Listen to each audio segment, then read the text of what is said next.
ആന്ധ്രാക്കാരെല്ലാം ഇരിക്കുകയാണ്, എനിക്കൊന്ന് പോണം. അല്ല, കേരളത്തിലെ ചർച്ചയെ കുറിച്ച് ഞങ്ങൾ ഒന്നും പറയുന്നില്ല. പറയേണ്ടവര് പറയല്ലാതെ എനിക്ക് പറയാൻ പറ്റുമോ? താങ്കൾ കൂടി പങ്കെടുക്കട്ടെ എന്നാണ് ഇന്നലെ മുതൽ എല്ലാവരും കാത്തിരിക്കുന്നത്. ഇന്ന് 4 സ്ഥാനാർത്ഥികളുടെ പ്രഖ്യാപനം ഉണ്ടാകും. സർ, ഈ സ്ഥാനാർത്ഥികളുടെ പ്രഖ്യാപനം എപ്പോഴും ഉണ്ടാവും?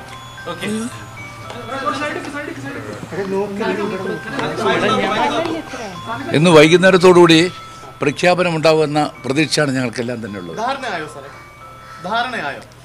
ധാരണയുടെ പ്രശ്നമൊന്നുമില്ലല്ലോ. അങ്ങനെ ഒരു ഉണ്ടാകാൻ എന്തെങ്കിലും സീരിയസ് ആയ വല്ല പ്രശ്നം വേണ്ട.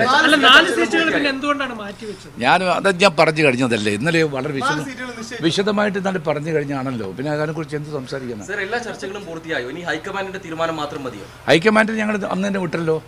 4 സീറ്റ് ഹൈക്കമാൻഡ് വിട്ടു എന്ന് പറഞ്ഞില്ലേ? ആ തീരുമാനം ഇന്ന് അനൗൺസ് ചെയ്യും കേട്ടോ. വയനാടിന്റെ കാര്യത്തിൽ ഞാൻ പറഞ്ഞല്ലോ, അല്ല പറഞ്ഞത് 4 സീറ്റിന്റെ കാര്യം പറഞ്ഞു കഴിഞ്ഞല്ലോ.